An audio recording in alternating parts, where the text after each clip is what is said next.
Hey guys, welcome back to another video. Before we start, don't forget to leave a like and subscribe, and as well as that, comment down below, I subscribed, and you'll be entered in our monthly shoutout giveaway. In today's video, we'll be going over 5 off Pawn Stars deals. And this is just in case if you want the article title. Today we'll be going over 5 times the Pawn Stars got ripped off. Number 1. In a History Channel segment in 2010, Rick Harrison discussed the time he was cheated by a girl's best friend. A man in a sharp suit was looking to pawn a pair of diamond earrings. Harrison asked all the right questions. The seller gave all the right answers and even had a receipt. Harrison forked over $40,000. 3 days later, the police showed up. The jewelry was stolen. The victim got her diamond earrings back and the criminal paid the price, but Harrison was out his $40,000. That was the biggest bust I have ever had in the pawn shop, he said. Number 2. The old man said that fake diamonds have swindled him the most. When Cubic Zirconia, a synthetic diamond doppelganger, first hit the market in the late 70s and early 90s, many a pawn shop was duped.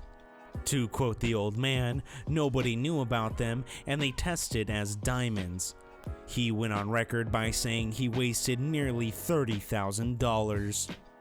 Cubic zirconias don't pose much of a problem for today's pawn trade. The old man's grandson, Corey Harrison, even filmed a DIY video for the History Channel in 2009 called How to Spot a Fake Diamond. In short, the Fox Rocks are too perfect, said Corey. There are very, very few perfect diamonds out there, so the hawker on the street probably doesn't own one. To be sure, he recommends examining gems under a magnifying glass or asking a reputable jeweler to take a closer look. Number 3. The Jimi Hendrix Experience. A lot of customers stroll into the pawn shop toting guitars, but when a long-haired seller claimed to own one of Jimi Hendrix Electrics, Rick Harrison got all fanboy behind the counter. To quote Rick, if this was actually owned and played by the legend himself, this will be the coolest guitar ever to walk into my shop. Harrison brought in a local expert, Jesse Amorso of Cowtown Guitars, to examine the item.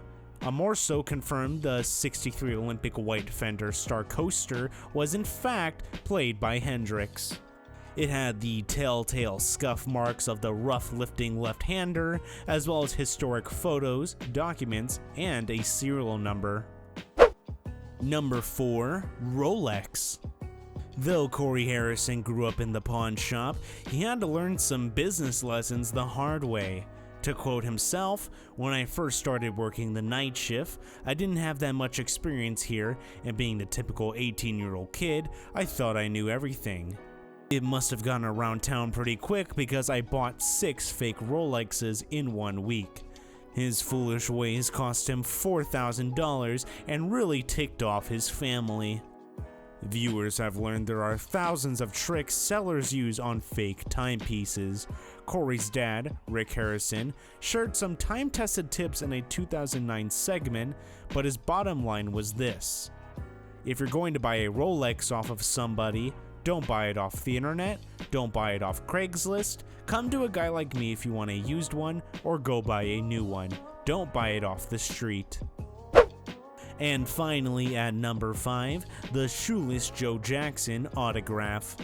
In the season 6 episode, Say It Ain't So, Rick made another ill-fated gamble without consulting his trustworthy experts, shelling out $13,000 on a book he believed might contain the authentic signature of baseball great legend Shoeless Joe Jackson.